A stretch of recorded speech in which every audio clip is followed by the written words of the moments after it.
dan memilih Ganjar Pranowo seandainya dia dicalonkan jadi presiden nanti, buat saya adalah bagian dari perlawanan. Saya akan kawal dia. Orang baik jangan dibiarkan bertarung sendirian. Saya harus buktikan bahwa dia punya teman di sampingnya. Jujur saya suka gaya bertutur Denny Siregar, baik di kanal YouTube Cokro TV maupun di kanal YouTube 2045. Setiap episode saya tak mau ketinggalan menonton videonya. Opininya sangat sederhana dan disampaikan dengan bahasa yang mudah dimengerti oleh siapapun. Denny Siregar bukan sekedar ngomong doang, tetapi apa yang disampaikan selalu dibarengi dengan data dan fakta. Meski tidak seperti para ahli yang selalu menyajikan angka-angka. Ia paham betul dengan bahasa rakyat yang tidak suka terlalu menjelimet. Bagi Denny, yang penting pesannya nyampe. Dengan ciri khasnya yang belak-belakan dan sangat berani membuat netizen kebakaran jenggot. Tak ayal ia pun sampai dituding buzzer RP. Namun semua itu dianggapnya sebagai lucu-lucuan dan menjadi bahan tertawaan. Berbeda dengan mereka si tukang nyinyir. Narasi yang mereka kembangkan hanya berbentuk halusinasi yang penuh muatan kebencian. Sementara yang mereka sampaikan tidak sesuai dengan fakta. Kalaupun ada benarnya, lebih diarahkan pada opini sesat yang berbau provokasi. Si tukang nyinyir ini mengira bahwa apa yang mereka sampaikan dipercaya rakyat. Jangan ngarep, justru yang terjadi sebaliknya. Rakyat malah benci dan muak mendengar ucapan-ucapan mereka yang penuh dengan narasi hoax. Saat ini rakyat lebih percaya pada pemerintahan Jokowi. Kerja Presiden Jokowi membangun Indonesia jelas dan nyata serta dirasakan rakyat. Makanya nyinyir-nyinyiran mereka kepada Jokowi hanya dibiarkan begitu saja. Bagaikan anjing menggonggong, kafilah berlalu. Nah, pemilihan presiden tahun 2024 tinggal beberapa tahun lagi. Rakyat gelisah. Siapa yang bakal pengganti Presiden Jokowi? Dikutip dari kanal YouTube 2045, pegiat media sosial Denny Siregar tak ingin pemimpin mendatang memelihara kelompok radikal seperti di era Presiden SBY. Selama 10 tahun SBY memimpin negeri ini, ia justru membiarkan kelompok radikal tersebut makin mengakar karena dirangkul oleh pemerintah.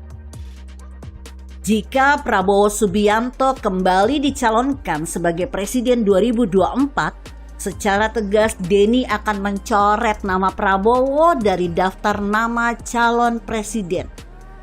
Menurut Denny, Prabowo adalah orang yang pernah bersenggama dengan kelompok radikal dan menikmatinya.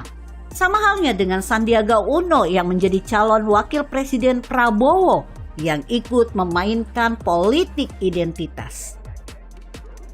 Demikian pula dengan Anies Baswedan yang juga masuk dalam daftar calon presiden yang masuk daftar dicoret Denny Siregar. Pintarnya Anies di bawah rata-rata, tapi ia jago memainkan kata-kata. Buktinya ketika Anies bertarung di Pilgub DKI Jakarta, ia memainkan politik identitas untuk mendapatkan kekuasaan. Jijik saya, ujar Denny. Anies lebih mementingkan kekuasaan daripada memikirkan nasib bangsa. Begitu juga dengan Ridwan Kamil. Perilakunya sama saja, memainkan politik pencitraan yang sama gayanya dengan SBY ketika menjadi presiden. Jawa Barat yang dipimpinnya gudangnya kelompok radikal. Tidak ada yang dilakukan Ridwan Kamil kepada kelompok radikal tersebut. Dia malah membiarkan dan mengelus-elus agar dirinya tidak digoyang. Ridwan Kamil cari aman. Ketika Rizik Syihab pulang dari Arab Saudi, Ridwan Kamil sempat mau silaturahim dengan Rizik Syihab. Namun kala itu situasi tidak menguntungkan, terpaksa ia memilih mundur, membatalkan untuk ketemu Rizik. seorang oportunis sejati, hanya melihat apa yang menguntungkan bagi dirinya pribadi, ucap Denny.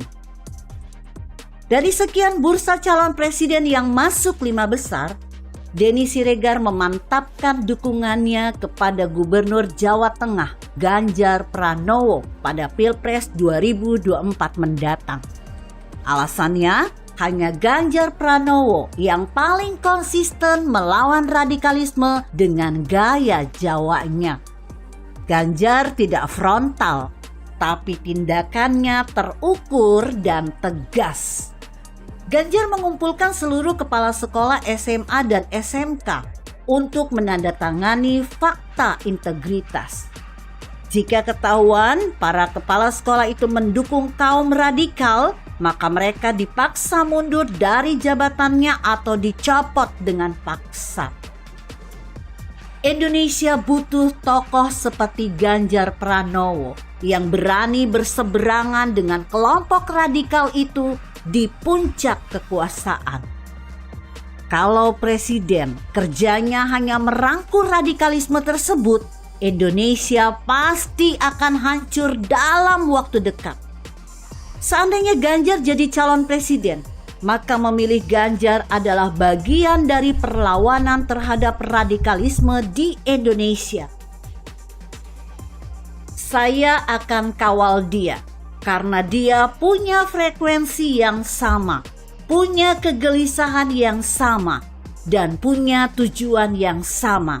Orang baik jangan biarkan bertarung sendirian, tegas Denny Siregar. Mengawal Ganjar bukan tentang uang, bukan tentang jabatan, atau tentang apapun, tetapi menjaga warisan para pejuang yang telah berkorban nyawa dan darah, supaya negeri ini tetap terjaga dari para penjajah imperialis, penjajah ideologis, dan penjajah berbaju agamis. Untuk itu, mari kita bersatu mengawal Ganjar Pranowo bersama Denny Siregar demi keutuhan bangsa Indonesia. Ayo! Tulis hashtag Kawal Ganjar Pranowo di media sosial Anda.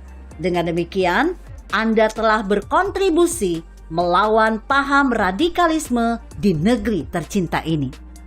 Anda setuju kan? Jika Anda berpendapat lain, berikan komentar Anda di kolom komentar. Saya Emma, Karisma 90. Mari kita angkat cangkir kopinya.